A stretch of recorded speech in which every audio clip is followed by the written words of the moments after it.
Hayırlı kеш, исәнмесез. Эфирда Саба Дулкыннары телевидениесі һәм җомга чыгарылышында атна информацион программасы.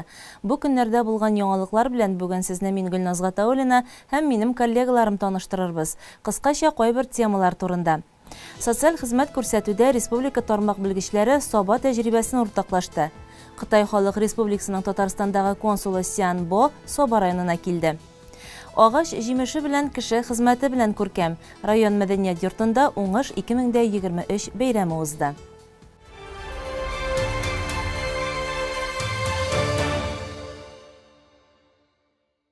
Социаль хезмәт күрсәтү өлкәсендә эшчәнлек игътибар үзәгендә 3нче көн Татарстан Республикасы хезмәт халыкны эш белән тәэмин итү һәм социаль яклау министрлыгы күчмә утырышын Саба районында уздырды. 45 районның шушы тармакны алып баручы җитәкчеләре безгә килеп тәҗрибә уртаклашты. Министрлык вәкилләре актуаль мәсьәләләр буенча киңәшмә уздырды. Татарстан Республикасы хезмәт халыкны эш белән тәэмин итү һәм социаль яклау министрлыгының Республика ресурс үзәге дәүләт учреждениесе тарафыннан оештырылган семинарда сабалар кунакларга бай күргәзмә тәкъдим итте. Районның социаль яклау бүлегенә караган оешмалары көндәлек тормышта үзләрендә яшәүчеләр белән бергә булдырган кул эшләре рәт-рәт булып мәдәният йорты фойесына сузылган. Министрлык вәкилләре һәм республиканың 45 районыннан килгән тармак җитәкчеләре бу эшләр белән бик кызыксынып танышты. Бу киңәшмәләр бик кирәкле инде, чөнки безнең очрашу һәм эш нәтиҗәләренә, кварталда эшләнгән эш нәтиҗәләренә үзенә күрә бәя бирү. Шунда нәтиҗәләр чыгарыла, карыйбыз, бергәләшеп киңәшләшәбез.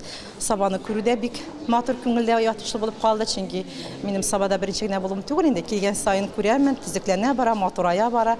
Менә монда кергәчтен дә матур күргәзмә эшләре күреп сөендек. Үзебезгә ошаганнарын истә калдырдык, сораштык ничек ясалуларына. Шуңа күрә без рәхмәтлебез. Шундый күргәзмәләр оештырып безне матур биналарда каршы алган өчен Сабаларны. Район башлыгы Рәис Миннеханов, министр урынбасары Юлия Абдреева җитәкчелегендәге рәсми төркемне күргәзмәлекләр белән таныштырып озатып барды. Бу эшләргә иң элек тәрбиячеләр үзләре өйрәнәләр һәм балалар өлкәннәр тарафыннан алар үзләштерелеп, менә шундый кул хезмәтләре булып җитешәләр. Башка районнардан аермалы буларак Саба районында социаль ярдәм күрсәтү юнәлешендә 5 оешма эшләп килә. Бүгенге көндә безнең Саба районында өлкәннәрне караучы соцработниклар хезмәт итәләр. Бу авылларда һәм Сабаның үзендә, Шәмәрдән үзәкләрендә дә бар. Алар матур итеп кенә өлкән кешеләребез белән эшләп киләләр. Инде приютта шулай ук семинарның бүген битендә темасы приютларга да кагылышлы. Саба районы Икшеме авылында урнашкан приютта безнең 25 бала тәрбияләнә. Балалар белән укыту процессы белән бергә аларны кул эшләмәләренә өйрәтү, патриотик тәрбиягә өйрәтү кебек әйберләр дә өйрәтелә. Лесхоз картлар йортына килгәндә анда безнең өлкән буын вәкилләре тәрбияләнә. Алар шулай ук тәрбия алу белән беррәттән спорт белән шөгыльләнәләр, шулай ук кул эшләмәләре ясыйлар һәм менә бүген безнең семинар өлешендә үзләренең кечкенә генә постановкаларын да куеп киттеләр. Әйтәсе килә, алар иҗат белән дә шөгыльләнәләр дип әйтергә инде. Инде Шәмәрдән тернәкләндерү үзәгендә безнең халык бик яратып ял итә. Бу быелгы елның ахырына хәтле анда безнең урыннар тулы. 2нче елга да уже язылган, язылу электрон рәвештә. Бигрәк тә Казан шәһәре, Арча, Балтач, Күкмара районнарыннан яратып киләләр. Утар балалар йортына килгәндә, Түбән Утар балалар йорты безнең тоже күп кырлы эш алып барыла. Аларны менә мин әйтеп китәр идем, аларның да тәрбияләнүче балалар шулай ук бик яратып теннис түгәрәгенә йөриләр. Аларның алган урыннары да җитәрлек, призлы урыннар алып кайталар балалар. Балалар белән бик күп эшләр алып барыла, кул эшләре, тәрбия эшләре һәм башка эшләр. Лесхоз картлар интернатында яшәүче Александр Абрамов аяксыз һәм уң кул чуксыз булуына карамастан кул эшләренең чын остасы. Ул булдыра алмаган эш сирәк диләр хезмәткәрләр. Биредә тәрбияләнүчеләргә хезмәт күнекмәләрен бирүдә директорлары Рөстәм Раулинның да өлеше зур. Тимер чыбыктан җәнлек сыннары ясау аның идеясы. Ул аны гамәлгә ашыручыда. Чыбыкларны бөгеп, эретеп ябыштыруны директор үзе башкара. Калганнары безнең күмәк эш ди Александр. Башта темир чыбыгын алырга кирәк, үлчәргә, сыннан кисәргә, аннары барсында битем темир чыбыкны бар иттәргә. Аннары буярга, аннары гирландыны итәргә кирәк. tarttırıp çıkarga. Anlar уже şpagat bilen sınga очередь. Kimler bileşisiz bana? Bu neçe kişinin hizmetiydi? Mında bar kişiler. İnternette bulup şeyler. Kimdir buyu, kimdir buga, kimdir nite. Barısı da. Vururga mene kala. Size kızık mı olur? Aşırı mı? Зато вақыт өте әйбәт, шыйда кышкыны қоя барасың. Мына шуның белән машақатланып отырабыз. Қояға қоясыз мұны? Заказға да шейсіз бе? Кешенең заказы булса, пожалуйста, отказ бирмәйбез. Былай өлкәннәрнең йортында ишек алдында тора яңа елларга ниләргә. Картлар йортында яшәүчеләрнең ылыслы мендәрләре дә күргәзмәгә килгән. Урманның ылыслы агачларыннан әзерләнгән бу хезмәтләр хуш исләре белән йокы дәвасы булып тора. Югары Утар психик тайпылышлы балалар интернат йортында тәрбияләнүчеләр яңалыклар белән һәрвакыт бер дулкында. Биредә хезмәт тәрбиясенә әһәмият зурдан бирелә. Сәламәтлеккә туймаган балаларны тормышка яраклаштыруның төрле технологияләреннән иркен файдаланалар. Безнең яңа технологиялар кертеп тора инде. Менә чираттагысы шушы әзер йоннан без итекчекләр ясарга булдык. Ясап карарга инде. Шушы итекчекләрнең тарихы белән таныштырып китәсем килә. Элекке йортларда, рус йортларында булган инде ул күбрәк. Шушындый итекләрне хатын-кызлар басканнар һәм аберек итеп өйләренә элеп куйганнар инде. Һәрбер гаилә кешесе шушы итекләрнең ишенә берсенә тиен акча салганнар, икенчесенә инде ярма салганнар. Һәм һәрберсе дә үзенең теләкләрен әйткәннәр шушы итекчекләргә. Ел дәвамында инде ул шушылай йортларының ишек өстендә эленеп торган һәм теләкләр өчен гашкан дип барыла инде. Шушларны без яңартып, балалар белән үзләштереп карарга булдык. Менә шушындый юннардан ул бер юн, бер пар итеккә менә шаблонаның шаблонга җәеп салыла. 4 кат эшләнә инде бу. Мыльдыр раствор дибез инде сабынлы су белән без аны басабыз. Шушындый сеткалар ярдәмендә. Һәм инде шушындый итек рәвешенә китергәнче әвәлибез, басабыз. Сабалар утырыш кунакларын яңалыклар белән таныштыруны сәхнәдә дә дәвам итте. Лесхоз картлар йортында яшәүчеләр сәхнәләштергән Шүрәле поэмасы яратып кабул ителде.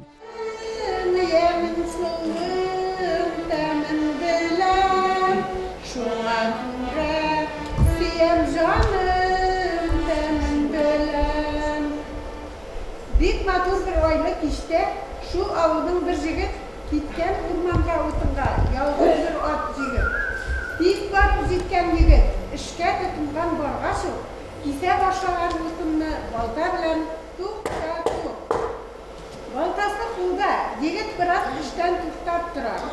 Тукташу, ямьсез тавышлы әллә нәрсә кычкыра.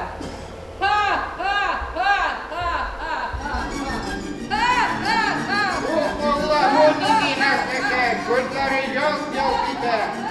Manglayda bu gitse var. Elde birine de var bana. Böyle kurman şeytanı.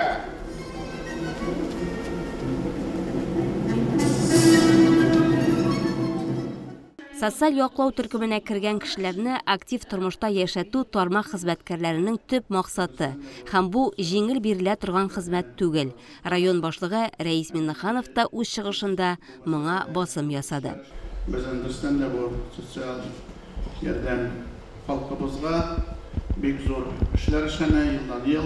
Инде ул безнең бөтен республика буенча ахыргы елларыбызда бик күп җиһазландыру, ремонтлау, инде кайсы гына учреждения бармы, аларның сыйфатлары көннән-көн яхшырып бара.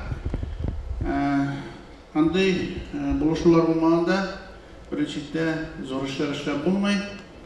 Ну и бүгенге көндә минем әйтәсем килә, ин мохтаҗ, ин халыкның бүгенге көндә проблемаларын чишү сезнең өстә, сезнең зур эшләрегез өчен бик зур рәхмәт сезгә.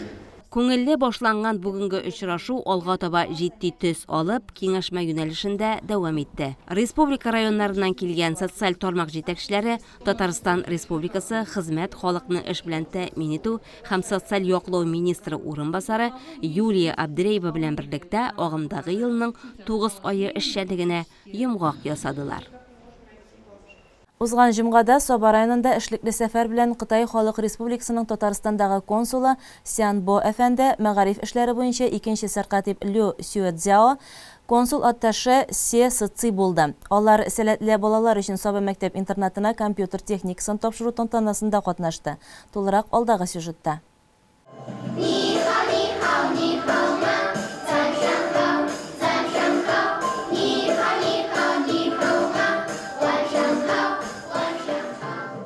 Укучылар кунакларны ипи-туз белән Кытай телендә исәнләшеп каршы алдылар. Шулай ук мәктәптә өйрәнелә торган телләрдә дә шигырьләр халкыбызның милли көйләре яңгырады. Фаиза балалар эшләреннән ясалган күргәзмәне караганнан соң кунаклар 2нче катка күтәрелде. Кытай Халык Республикасының Татарстандагы генераль консулы Сянбо әфәнде үз чыгышында Сабантуй бәйрәменә килгәч тә Соба районын бик ошатып киткәнлеген әйтте. Мы видим, как Сабинский район развивается, процветает. И это место очень понравилось мне и моим коллегам. А школа-интернат для одаренных детей, которые сейчас мы здесь присутствуем, я думаю, что это жемчужина Сабинского района. Только что посмотрел вот это выступление 3 класса. Я просто не ожидал, что они говорят по-китайски, поют по-китайски. Просто не ожидал, это для меня тоже как неожидание. Я надеюсь, что предоставленные нами эти компьютеры и техническое оборудование смогут внести свой хотя бы скромный вклад в обучение школьников в вашей школе. Район башлыгы Россия Кытай элемтәләренең барлык юнәлешләр буенча шул исәптән төбәк дәрәҗәсендә дә үсеш алуы хакында искәртте. Рәис Миннеханов Кытай Республикасында белем бирү системасының бик нык алга киткән булуын ассызыклады. Кайбер өлкәләрдә сезнең яхшырак булып чыга диде ул, кунакларга мөрәҗәгать итеп. Когда мы вместе, мы думаем, все наши желания сбудутся. Ну и огромное спасибо за вклад в наш район, в эту школу для получения образования. Без технологий, без техники никогда не усовершенствуешься. Надо самые современные технологии, надо сегодня уже идти в ногу. И я думаю, те вклады ваши, они, если прямо и даже не придет, как говорят, вселенная есть и все видит, она хорошим всегда возвращается. Но поэтому вам самое главное здоровье, берегите себя, и когда мы вместе, мы всегда все желания сбудутся. Ну, я думаю, наш район, как ваш дом, у нас двери всегда открыты. Мы должны вместе работать и радоваться жизнью. Ритм бию төркеме һәм 3нче сыйныф укучыларының чыгышы да кунаклар күңеленә хуш килде.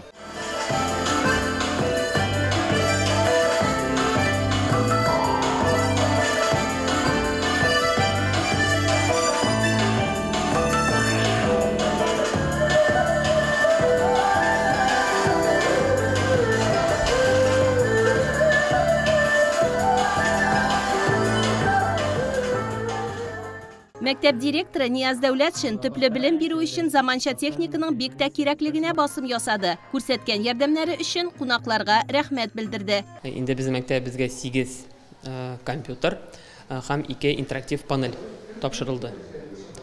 Бу оборудование безгә әлбәттә бик кирәк, уку процессында без аны һәр даим кулланырбыз.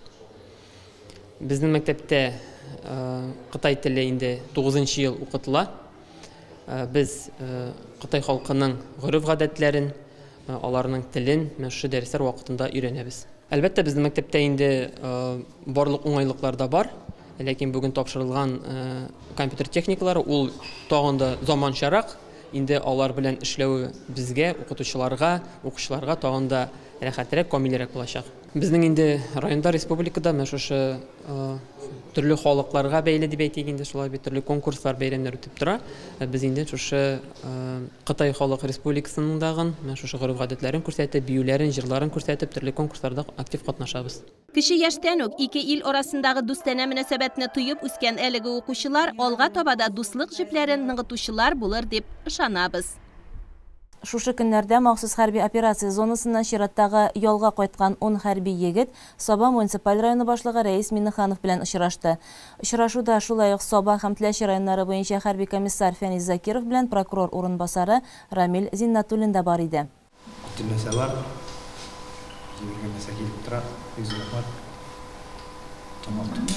Иң элек егетләр чиратлап үзләре белән таныштырып чыкты. Хәрби операция зонасының кайсы ноктасында кем булып хезмәт итүләре хакында сөйләделәр һәм район башлыгыннан кирәкле хәрби әйберләрне сорадылар.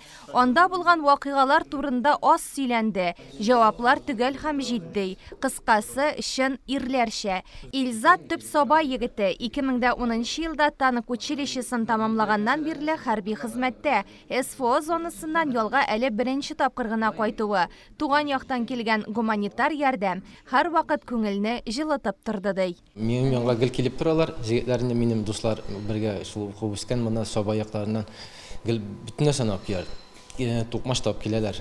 Шундый приятно. Анда бөтен нәрсә бар. Ашаудан киемгә хәтлегеме күп булмаса дагын, бер генә машина белән булсалар дагын үзләренең килүләре шундый приятно. Каршаулары үзе бер бәйрәм шикелле. Анда бөтен нәрсә килә инде. Теге вакыт булса дагын, анда зурай бурап килмиләр инде. Барбыр менә ашлар пешереп башлагач та бергә шулай торып шәйләр эчеп утыргач, үзе бер күңелле инде. Ул андагы минем сослуживецлар дагын хәзер күбесен белән мондагы җегетләрнең дусларны инде гел сөйләшеп торалар. Бойлар Сабасыннан Илназ белән Илзат райондашлар гына түгел, дуслар да. Бер мәктәпне, бер уку йортын тамамлаган егетләрнең хәрби хезмәте дә бергә уза. Бойлар Сабасында туып үстем. Гимназия мәктәбен тамамладым 2009 елда. 2009 елда Казан танк училищесына укырга кирдем. 2013 елда тамамладым и шуннан миңа распределение буенча җибәрделәр Хабаровский крайга 57-нче бригадага. Анда командир взвода булып киттем. Үстем командир рота хәтле. Специальная военная операцияга электем командир рота булып уже. Хәзерге моментта тоже үзгәрттем, заместитель командира батальона булам. Шулай каршы алганга безне бик зур рәхмәт. Саба халкыннан гуманитар помощь килеп торып, гел Аллага шөкер, ансы өчен барыгызга да бик зур рәхмәт. Инсаф Украина җиренә 2022 елның 26 сентябрендә китә. Ул сапер, туган авылында гаиләсе көтә. Минем монда хатыным, 2 балам, әнием бик матур иттереп каршы алдылар. Рәхмәт аларга. Менә Раис Нургалишка бик зур рәхмәт. Бүген шушындый матур очрашуга чакырдылар. Сораган әйберләргә вәгъдә бирделәр, алып биребез дип. Без аларның шанышын аклап, исән сау, сау-сәламәт иләргә кайтып насип итсә иде. Ялга кайткан хәрбиләр белән очрашу бик мөһим традиция. Әһәмиятле нәтиҗәсе шунда: егетләр район хакимияте ярдәмен тоя, борчыган сораулар белән мөрәҗәгать итә. Ә иң сөенечлесе һәр үтенешнең уңай хәл ителүе.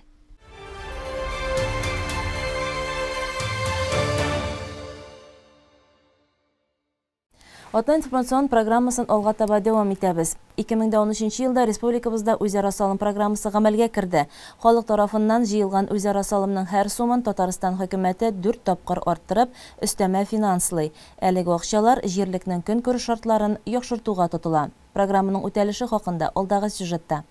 Авылларыбызда үзара салым республика программасы максатчан тормышка ашырыла. Соңгы 10 елда халык авылларында баручы төзекләндерү эшләренә куанып яши. Районыбызның 3 авылны берләштерүче Шикши җирлегендә дә халыктан җыелган үзара салым акчасына зур эшләр башкарыла. Әйтик, узган ел җирлектә 325 мең сумнан артык үзара салым акчасы җыелган. Әлеге сумманы хөкүмәт 1 миллион 300 мең сум өстәмә финанслаган. Авыл җирлеге башлыгы Радик Хәйретдинов бу акчаларны юллар төзекләндерүгә тотуны максат итә. Шикши авылында пионер урамы тықырығында Сардинка елгасы аша җәяүлеләр өчен күпер төзегәннәр. Озынлыгы 25 метр тәшкил итә. Хәзер авылның икенче урамына кыска юлдан гына да йөрергә мөмкин. Мәктәпкә дә якын. Без инде шушы үзара салым программасы буенча хайран еллардан эшлибез. Инде бу программа нигезендә бик күп кенә авыл җирлегендә эшләр башкарылды. Инде безнең бу эшләргә килгәндә безнең инде иң беренче юллар бик күп эшләр эшләнде юллар буенча, юлларны төзекләндерү буенча. Менә без бүген монда шушы үзара салым акчасына төзелгән, быел төзелгән җәяүлеләр күпер янында басып торабыз. 651 меңлек күпер төздек. Җәяүлеләр күпере бу инде безнең мәктәпкә Шыкша авылында мәктәпкә туры юл моннан. Безнең моннан балалар йөри, халык йөри. Инде бу программалар безнең инде дәвамлы булсын иде. Иң беренче рәхмәтемне әйтәсем килә үзебезнең республика рәисенә, яңадан үзебезнең районыбыз җитәкчелегенә шушы эшләрне башкаруда ярдәм иткәннәр өчен. Әлбәттә, үзара салымга халыктан җыелган акча белән генә бу эшләрне, бундый зур эшләрне башкарып чыгып булмас иде. Әгәр дә республикадан бу өстәл акча кайтмаса, инде бу безнең бу программа инде дәвамлы булсын иде. Яңадан да алга таба да инде рәхмәтемне әйтәсем килә үзебезнең халыкка шушы акчаны җыюда ярдәм иткәннәр өчен. Теләп башкарабыз халык белән бу эшләрне. Яңадан безнең спонсорларыбыз да мондый нәрсәләргә ярдәм итәләр. Шушы акчаны җыюда булышалар. Узган ел исә шулай ук үзара салым акчасына шушы урам юлына ташта түшәгәннәр. Авыл җирлеге башлыгы Ради Хайретдинов күпер юлын һәм урамны яктырту өчен әле багана утыда куйдыру теләгендә булуын әйтте. Шулай ук балаларга уен мәйданчыгы, яшьләргә ясалма өслекле футбол кыры эшләүдә планга кергән. Авыл кешесе дә үзгәрешләрдән канәгать. Гүзәлия апа шушы елга аша кыска юлдан йөрергә яратуын җиткерде. Әле менә хәзер дә җәһәт кенә почтага барып кайтып килешем ди. Үзара салым акчасы җыела бит инде. Без аны бердә авырсынып бирмәйбез, теләп бирәбез, чөнки авылыбызда ел сайын диярлек бик зур үзгәрешләр, яңарышлар булып тора. Юллар да рәтләнә инде кирнәп, ул бузылып, ватлып та тора бит инде, техника да күп йөри. Шуңа күрә менә әле быел шушы бик матур кичкенә күпер салынды. Моңа авыл халкы бик шат. Чөнки безнең авылның бик күп өлеше шушыннан йөри, мәктәпкә йөри, эшкә йөри. Бик яратабыз, бик тузган иде. Шундый сөендек, бик рәхәтләнеп йөрибез. Аллаһның рәхмәте булсын. Моны төзүчеләргә, артыннан тырышып, оештырып йөрүчеләргә инде, җитәкчеләребезгә рәхмәт. Авылыбыз көннән-көн матурлана. Инде тагын юллар да яңадан менә асфальт салына дип тә ишеттек әле авылыбызга. Мин шушыннан гына йөрим гел. Авыл урамында машиналар да күп йөри, моннан бик тыныч, бик рәхәт, җәй көннәре бигрәк күңелле. Кышлар сайравын тыңлап кына шушы юлдан йөрим мин. Бу күпер бик әйбәт булды инде безгә. Алан елга авылында яшәүчеләр исә менә бу асфальтлы юлдан инде 10 еллап файдалана. 2 километр 400 метр арага салынган бу юл Сабага бару юлына тоташкан. Биредә дә эш тукталмый, урам тыкрыклар төзекләндерелә. Әйдик, Комсомол урамының икенче башында 100 метр юлга да быел вакташ җәелгән. Юл бигрәк тә урам читендәрәк, яшәүчеләрнең мәнфәгатен кайгыртып эшләнгән. Җирлеккә керүче 80гә якын хуҗалыгы булган Сәрдә авылында бүгенге көндә төзекләндерү эшләре шулай ук дәвам итә. Үзара салым акчасы быел да юлларны рәтләүгә тотылган. Авылның Гагарин урамы тыкрыгына 120 метр вак таш җәелеп, халыкка чиста юлдан йөрү мөмкинлеге тудырылган. Гомумән 3 авылда 830 кеше яшәүче җирлектә бүгенге көндә яхшы мәчетләр, кибетләр, мәктәп, балалар бакчалары, клублар гөрләп эшләп тора. Йорт җирләр таза, урамнар, юллар төзек. Тормышның ямен туеп, кадерен белеп рәхәтләнеп яшисе генә. Ил көннәребез генә тыныч булсын. Һава шартлары үзгәрә башлауга салкын тию белән бәйле авырулар баш калкыта башлый. Шуларның иң киң таралганы грипп һәм ул иң кискен чирләрнең берсе. Инде сентябрь аенда ук Көнчыгыш икътисади форумы кысаларында Роспотребнадзор җитәкчесе Анна Попова Россиядә гриппка каршы вакциналаштыруга старт бирелгәнлеген хәбәр итте. Авыру үсеш алганчы иммунитет барлыкка килсен өчен мөмкин кадәр иртәрәк прививка ясату мөһимлегенә басым ясый ул. Чирнең арту чоры ноябрь-декабрь айларына туры киләчәк ди җитәкче. Районыбыздагы вазгыять хакында алдагы хәбәребездә. Мунча сәламәтләндерү комплексында бүген гадәти көн түгел. Биредә Саба торак коммуналь хуҗалыгы хезмәткәрләренә вакцина ясала. Район үзәк хастаханәсенең шәфкать туташлары коллектив чакыруы буенча үзләре килде. Менә без бүген үзебезнең хезмәткәрләрнең сәламәтлеген кайгырту максатыннан район үзәк шифаханәсеннән гриппка каршы прививка ясатыр өчен шәфкать туташларын чакырттык һәм үзебезнең хезмәткәрләргә бердәм рәвештә прививка ясаттырдык.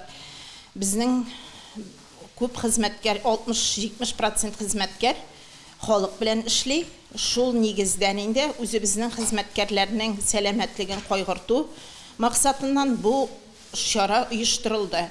Бар кешеләргә үз теләген белдереп прививканы ясаттылар. Мин үзем мәсәлән ел сайын ясатам. Мин бу прививканың файдасын күрәм.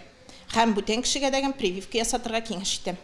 Гриппка каршы вакцинация ясау авыруны профилактикалауның төп һәм иң нәтиҗәле ысулы. Айрым игътибар балаларга, йөкле хатын-кызларга, хроник авырулары булган кешеләргә, 60 яшьтән өлкәнрәк затларга һәм медицина хезмәткәрләренә, мәгариф, транспорт һәм торак коммуналь хуҗалыгы өлкәсе хезмәткәрләренә бирелә. Быелның сентябрь аеннан районда 11810 кешегә вакцина ясалган. Шуның 5182се балалар, 12170 доза вакцина кайткан. Ежегодно с наступлением осенне-зимнего периода многие из нас сталкиваются с острыми респираторно-вирусными заболеваниями, среди которых грипп занимает особое место. Это высокозаразное вирусное заболевание, при котором больной человек даже с легкими формами представляет опасность для окружающих в течение всего периода заболевания. Сезон заболеваемости гриппом начинается с ноября по декабрь, поэтому важно вовремя принять необходимые меры по профилактике этой инфекции. Наиболее эффективным средством профилактики является вакцинация. Ежегодно перед вакцинацией возникает у граждан вопрос, почему проводится ежегодно вакцинация. Дело в том, что вирус гриппа чрезвычайно изменчив. И поэтому, сделав однажды прививку, иммунитет не сохраняется. Вакцина обеспечивает защиту от тех видов вируса гриппа, который является наиболее эпидзначимой в данный эпидсезон. Поэтому вакцина модулируется таким образом, что каждый год она разная. Иммунизация против гриппа существенно снижает заболевание и защищает от проявления осложнений. При введении в организм вакцины происходит выработка защитных антител, которые стимулируют иммунную систему по борьбе с инфекцией. Эффективность вакцины против гриппа несравненно выше всех неспецифических медицинских препаратов, например, иммуномодуляторов, витаминов, гомеопатических препаратов, средств народной медицины. Оптимальное время проведения профилактических прививок – это сентябрь-октябрь месяцы, так как иммунитет формируется в течение 2 недель. При соблюдении сроков проведения вакцинации иммунизация после прививки успевает сформироваться до подъема заболеваемости. На сегодняшний день вакцинацией охвачено более 60% населения нашего района. Вакцинация в организациях достигается при 70% от охвата работающего населения. От полученной вакцины охват составил более 67%. Шәфкать туташлары иң элек пациентка аңлату эшләре алып бара. Ризалык кәгазе тутырыла. Вакцина компонентларына аллергик реакция, аллергик авырулар, югары тән температурасы булган очракта хроник авырулар кискенләшсә прививка ясатырга ярамый. Ленар Галямов өчен сәламәтлеге беренче урында. Вакцинаны алар ел сайын гаилә белән ясаталар. Вакцинация буган килдек. Вакцинацияны һәрле ясатам, ул кирәктер дип уйлыйм. ковид вакытында, тем более ковид вакытында да вакцинацияларны ясатып нитеп бардым. Үзебезнең сәламәтлекне үзебез сакламасак, без бүтән саклаучы булмас дип уйлыйм. Вакытыра кирәк бүтән кешегә дә. Грипп социаль әһәмияте ягыннан йогышлы авырулар арасында беренче урында тора. Ә йогышлы авырулар төрле катлаулануларга, күңелсез хәлләргә китерергә мөмкин. Прививка ясаткан кеше бөтенләй грипп белән авырмый дигән сүз түгел, ләкин ничек кенә булмасын, вакцина ясаткан кеше авыруны җиңелрәк кичерә. Грипп өзлегүләр китереп чыгармый дип ышандыра табиблар. Прививка ясатырга теләүчеләр үз участок терапевтына мөрәҗәгать итә ала. Бу алдан язылусыз һәм чиратсыз башкарыла.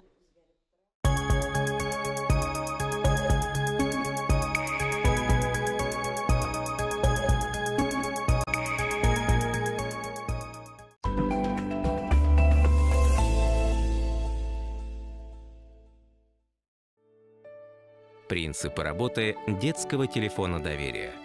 Профессионализм. Сложно довериться психологу? Сомневаешься, что тебе смогут помочь? Квалифицированно и профессионально.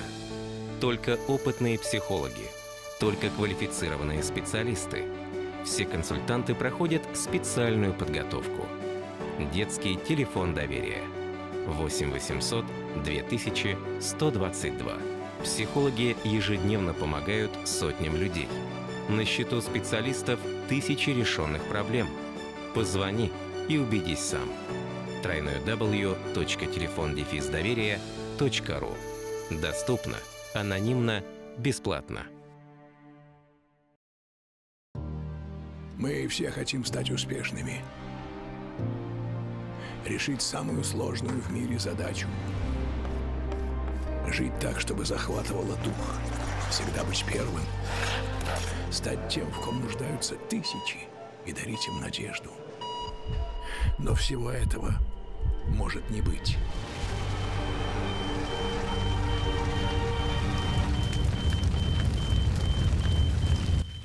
Научите ребенка безопасному обращению с огнем.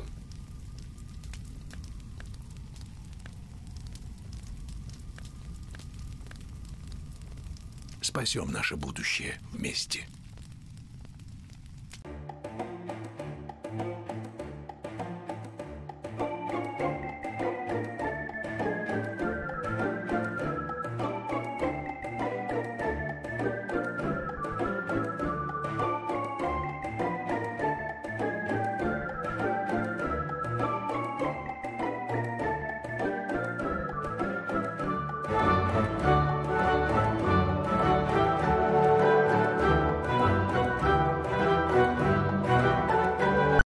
Какие товары выбрать? Выбирайте товары, отмеченные российским знаком качества. Проверено Роскачеством. Покупайте смело.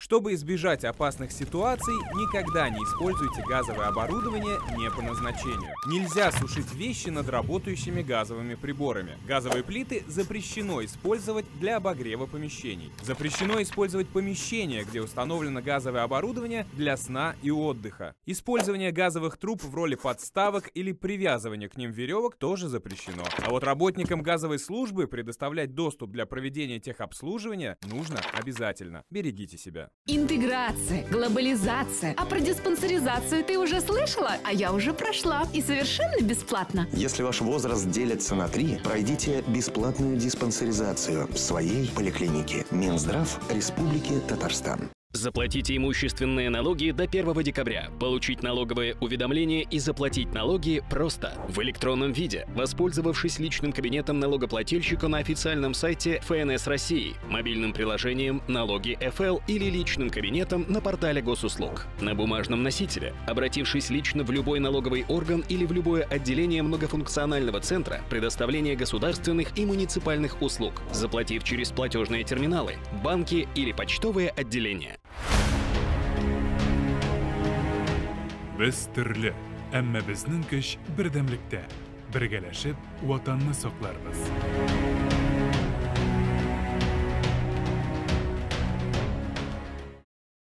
Любое дело начинается с желания. Я хотел удобное кресло. А чтобы сделать как тебе надо, собирай команду и делай сам. Но иногда развитие останавливается. А с поддержкой не останавливается. Расширяемся дальше. Нацпроект «Малое и среднее предпринимательство» по решению президента. Наше дело – поддержка вашего.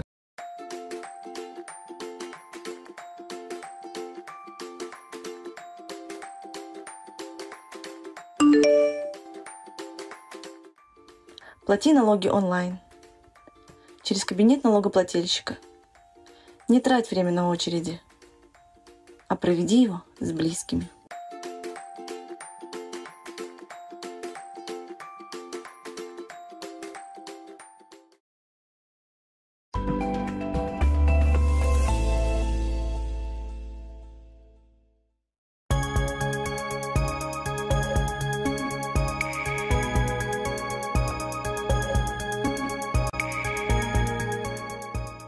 Агач җимеше белән кеше хезмәте белән күркәм. Узган җомгада районыбызның авыл хуҗалыгы хезмәткәрләрен тәбрикләү тантанасы булды.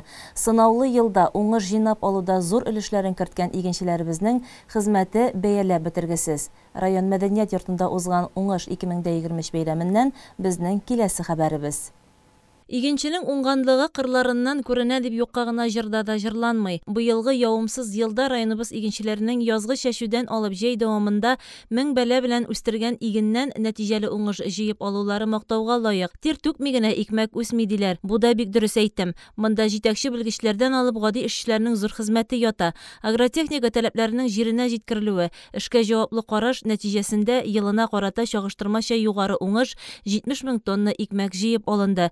Гектар чыгышы район буенча уртача 32,7 центнер тәшкил итте.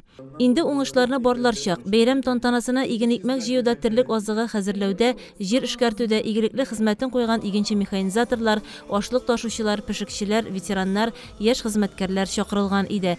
Бәйрәм дин әһелләренең хәер фатихасын бирүдән башланды. Район авыл хуҗалыгы һәм азык-төлек идарәсе җитәкчесе Гафур Хәсәншин үз чыгышында башкарылган эшләргә анализ ясап, хезмәт ияләренә бәя бирде. Татарстанның авыл хуҗалыгы министры урынбасары Рафаэль Фаттахов та республиканың җитештерү тармагына Саба районы керткән өлеш зур дип билгеләп үтте. Безнең инде быел менә яз башында суыклар булып, аннан соң җәй көне вегетация вакытында корылыкка эләгеп, бик куркыткан иде менә бу терлекләргә ашлык җыеп бетереп булмас дип шешкән, уңышларыбызны җыеп алып бетереп булмас дип инде шуңа күрә уңыш булмас дип, шуңа карамастан да республикабыз 3 миллион 700 күләмендә бодайларны, арышларны җыеп алдык. Сөт саву буенча инде без инде берничә еллар дәврендә республика Россия күләмендә беренче урында булып торабыз. Быел да менә 2 миллионнан артыграк сөт савулар дип көтеп торабыз инде. Инде біз 95% куелган планнарыбызның максатларны республика үтәлде. Шушы менә мин әйткән соннар арасында Саба районының керткән өлеше бик зур. Чөнки инде безнең Саба районы 300 тоннага якын сөт сава бүгенге көндә. Ашлыкларны да средний урожайность по республике 25 центнердан 25 центнер булса, Саба районында инде бу 30дан артыграк сан белән барыла. Шуңа күрә Саба районы инде авыл хуҗалыгы җитештерү продукциясында бик зур өлешен кертә. Шуңа күрә инде менә без республика күләм буйлап һәрбер районда менә шушындай безнең уңыш бәйрәмнәре үтеп бара. Чөнки ел буе эшләгән безнең механизаторларыбызны, терлекчелек фермаларында эшләгән эшчеләребезне шушындай бәйрәмгә чакырып, аларны бүләкләп, аларны зурлап, аларга хөрмәт белән рәхмәтебезне әйтеп китергә дип, менә шушы әйттереп һәрбер районда җыелабыз, слет передовиков дип әйтим инде. Әйтәсе килә, менә бу эштә эшләгән ялны, бәйрәмнәрне белмәенчә, сезон вакытында көнне төнне белмәенчә, үзебезнең кырларда, терлекчелек фермаларында эшләгән барлык эшчеләребезгә телисебез килә исәнлек, саулык, семьяларында тынычлык, бәхет. Инде менә бу безнең Саба районыннан, безнең республикадан киткән бүтән шушы сугышта катнашучы егетләребез исән-сау кайтып җитсен дип теләп, менә шушындый теләкләрдә калабыз.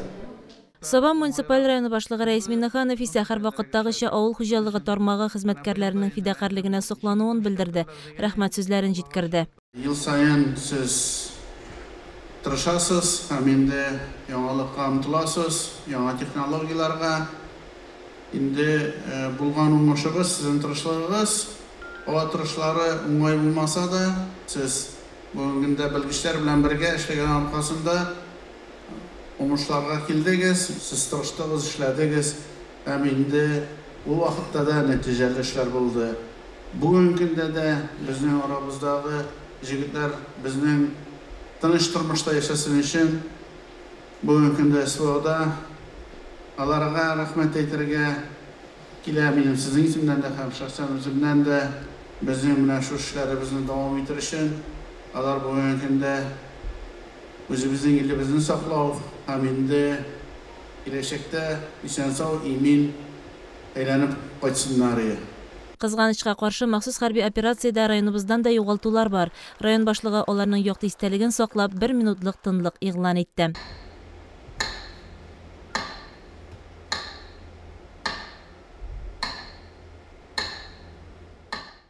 Алдынгыларны тәбрикләү Татарстан Республикасы дәүләт бүләкләренә һәм Татарстан Республикасы авыл хуҗалыгы министрлыгы бүләкләренә, мактау грамоталарына һәм рәхмәт хатларына лаек булучы хезмәт ияләреннән башланды. Шулай ук Сабан муниципаль районының мактау грамотасы, район башлыгының рәхмәт хатлары үз ияләрен тапты. Шытсу җәмгыятенең пешекче ярдәмчесе Лилия Хәбибуллина шуларның берсе. 2016 елдан бирле ул авыр хезмәт башкаручы игенчеләребезне туендыручы хезмәтен башкара.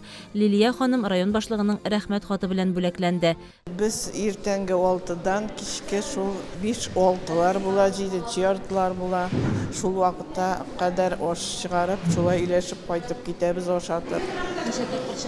İki tapkar. 11. yardıda, saat 3'te 4. yardıda çıkarabız.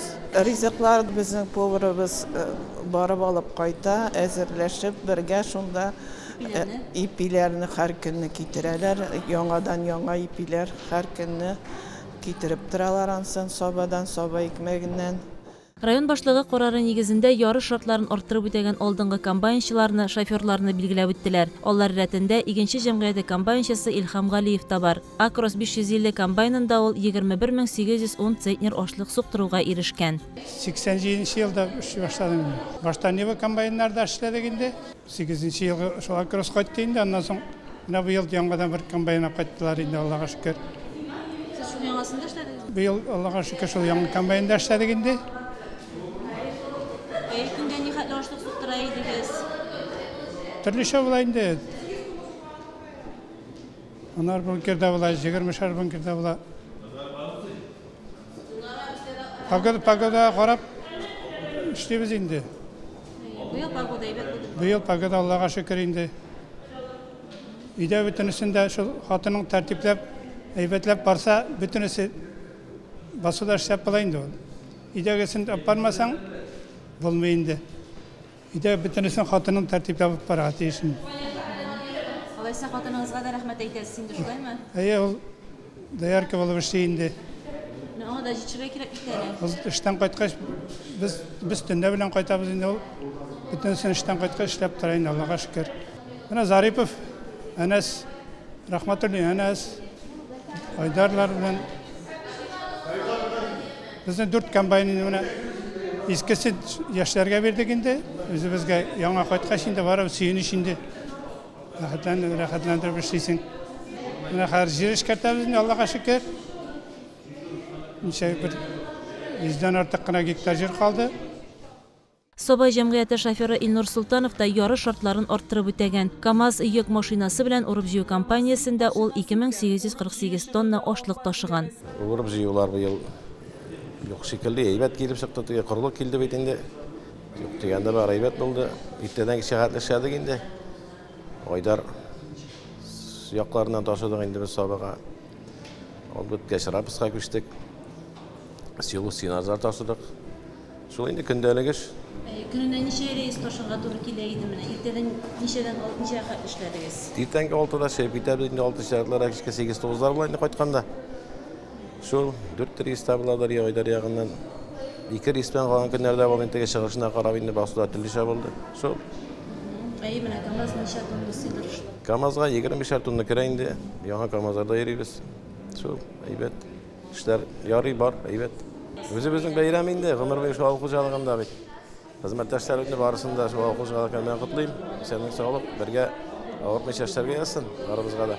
Терлек азыгы әзерләүдә катнашкан механизаторлар, яшел масса ташучы шоферлар, синаж һәм силоска яшел масса туратып тияүчеләрне, үзйөрешле ургычлар, тагылма үлән чапкычлар белән үлән чабучылар, салам печән преслаучылар, җир эшкәртүчеләрне, ашлык чистарту һәм ашлык киптерү агрегатларында эшләүче операторларны, пешекчеләрне тәбрикләделәр. Кичәдә гомерләрен авыл хуҗалыгы хезмәтенә багышлап озак еллар тырыш хезмәтләрен куеп, югары хезмәт уңышларына ирешкән ветераннарыбызны да өлкән буынга алмашка килгән яшь механизаторларны да котладылар. Ил көннәребез генә тыныч булсын да, тормышыбыз муллыгы гел артып торсын. Авыл хуҗалыгы тармагында эшләүче һәркемгә сәламәтлек белән тырыш хезмәтләренә куанып яшәүләр насыйп булсын. Ә инде бәйрәм Татарстанның атказанган артисты Илсөя Бәдретдинова концерты белән дәвам итте. Татарстанның атказанган терлекчесе, җырчы, үзешчән сәнгатьтә актив булган Явлаштау авылында гомер итүче Ринат абый Шамиловны районыбызда белмәүче сирәктер. Ул шушы көннәрдә үзенең 70 яшьлек юбилеен каршы алды һәм аны зурлап иҗади кичә белән билгеләп үтте. Ринат Шамилов исеме районыбыз тамашачысына яхшы таныш. Менә 40 елдан артык инде ул сәхнәдән төшмәй. Үз авылы Яблаштаудамы, Собада, Казан, Чаллыдамы, Собалар концерты була калса, Ринат Шамилов анда чыгыш ясамый калмый. Җырлый гомер итә ул. Ә гомер дигәннәре узып бара. Яше дә 70-кә җиткән бит. Шушы улы бәйрәмне Яблаштау авылы мәдәният йорты сәхнәсендә бик зурлап, данлап үткәрделәр. Башлап йөрүчесе Соба район мәдәният бүлеге, мәдәният йорты каршында эшләп килүче Соба чишмәләре иҗат берләшмәсе. Дөрестән дә бүген зур вакыйга безнең Ринат абыебызның юбилее. Ринат абый безнең мәдәнияткә ул бик күп ярдәм итә торган кеше. Узган атнадагына да 2 көн рәттән ул безнең мәдәни чараларда катнашты. Ул мәдәни чаралар, алар гади генә чаралар түгел, югары дәрәҗәдәге җитәкчеләр килгән. Шушындый мәдәни чараларга без Ринат абыйны чакырырга мәҗбүр булабыз. Ни өчен? Чөнки андагы моң ул бары тик Ринат абыйда гына. Ринат абый ул безнең быел Сабан туйга да үзгәреш керткән кеше. Барыгыз да беләсез. Моңарчы тарихта булмаган хәл. Район Сабан туйы җыр батыры белән башланып китте быел. Ул да булса республикада танылган иде безнең Ринат абый. Без бик горурланабыз Ринат абый белән. Сезгә Ринат абый саулык, сәламәтлек, исәнлек, тигезлек телибез. Гел безнең белән шушы сәхнәдә бергә булып, безнең дәрәҗәбезне, Соба дәрәҗәсен үстерүне шушылай дәвам итүегезне теләп калыр идек. Рөстәм Фидаил улы юбилярны тәбрикләгәннән соң Татарстан Республикасы Мәдәният министрлыгының мәдәнияттәге казанышлары өчен медален тапшырды. Менә сәхнәгә юбилярның озак еллар бергә чыгыш ясап йөргән дуслары чыга. Алар һәммәсе Ринат Шамиловка багышлап җырлар башкара. Шикшедән Фирдәүсә Назирова сәхнә ветераны. Кайда гына барсалар да бергә, 2 дус, 2 җырчылар. Илһам Шакиров белән Әлфия Афзаловаларга тиңлим миналарны. Икшермәдән Халимә Бәшәрова. Шәмәрдәннән Миннур Садыкова туган көниясенә җырлар юллады. Ринат Шамилов тормыш юлын төрле эшләр башкарып үткәрә. Хезмәт юлын ул иң элек авыл мәдәният йортында башлый. 15 ел шушында эшләгәннән соң аны Нырсыга партия оешмасы секретаре итеп билгелиләр. Сагынып авылына кайта. Һәм шуннан соң ул үзен тулысынча терлекчелеккә багышлый. Бузаулар карый, терлекләр симертә, ә хезмәтен хөкүмәт югары бәялый аның. Ринат Шамиловка Татарстанның атказанган терлекчесе дигән мактаулы исем бирелә. Яблаштау авылының горурлыгы ул Ринат Шамилов. Ринат абый инде ул сын маңасында горурланып сөйләрлек авылыбызның сандугасы дип әйтеп була.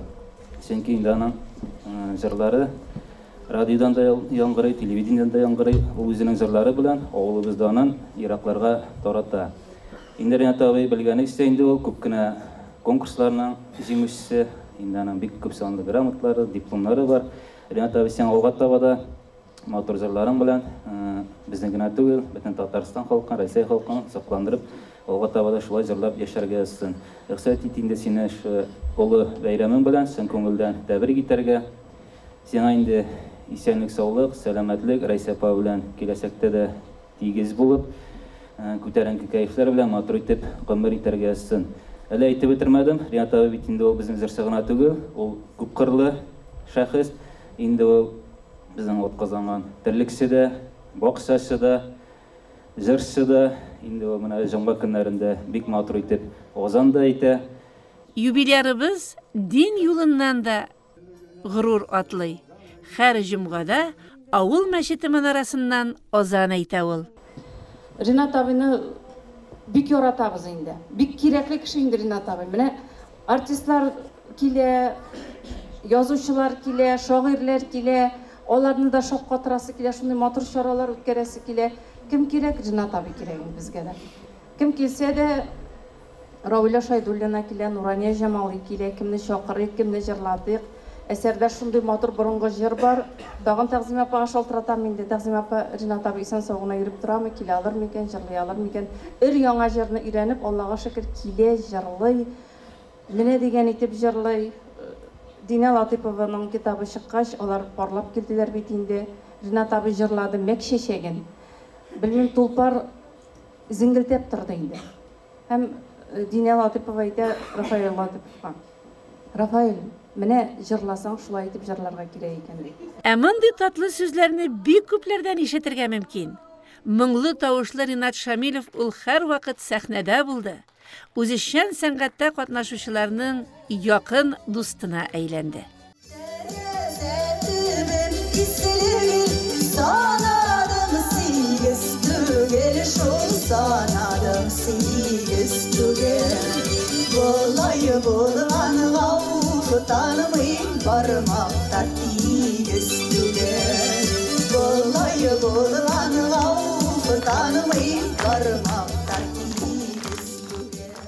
Юбилярны тәбрикләргә Явлашта урта мәктәбе коллективы бердәм килгән.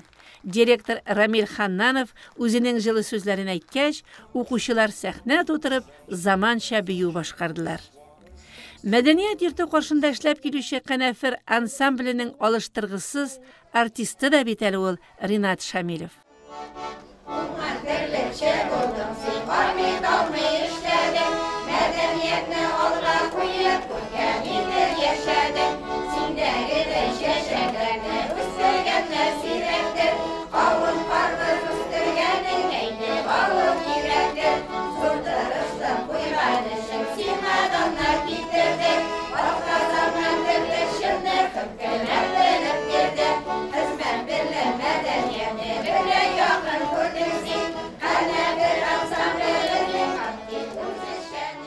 Юбилей тантанасында һәр кем бер матур сүз әйтеп калырга тырыша.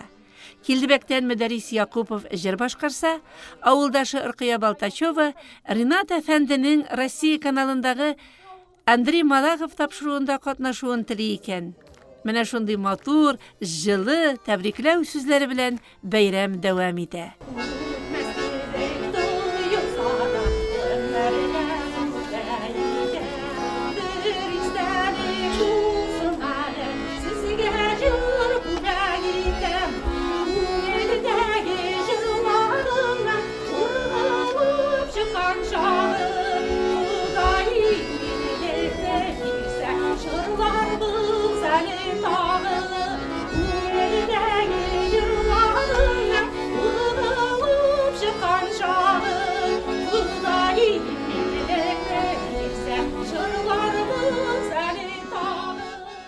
Гомерен җырга төргән Ринат Шамиловның тормышы җыр кебек матур.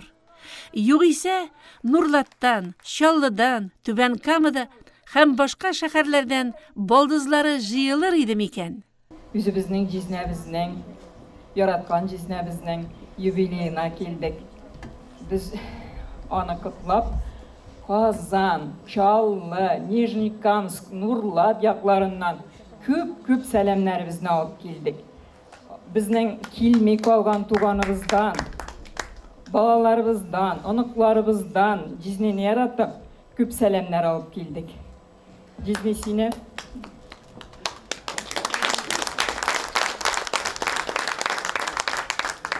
Җизнесине чын күңелебездән юбилейң белән котлыйбыз. Аллаһ Тәгалә сиңа хәерле озын гомерләр бирсен. Шушы гомерләрең буена җитәрлек саулык, сәламәтлек, тынычлык, тигезлек бирсен. Балаларыңның игелеген күреп, o апа белән тигезлектә матур итеп яшәргә язсын сиңа. Безнең җизни ул бик ачык, йөзле, киң күңелле, олы йөрәкле кеше. Безне ул матур итеп каршы ала, кунак итә. Без сине җизни бик яратабыз, хөрмәт итәбез.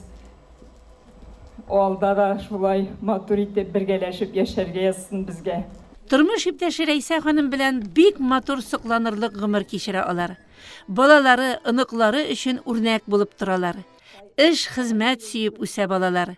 Дуслык төшенчәсендә нык саклый Шамиловлар. Солдат хезмәте үткәнгә 50 елдан соң Чаллыдан Вазыйх Шайдуллин кайтып төшкән. Теләче районының Кибәхуҗа авылыннан Гали Захидуллин да бүләген күтәреп юбилейга килгән. Шын дуслык бит бу. Күңелләрне сафландырып, тормышны яратып, гаиләсен зурлап, халыкка игелекле хезмәт итеп, Ринат Шамилов алга таба атлый. Без аңа иҗат уңышлары һәм сәламәтлек телибез.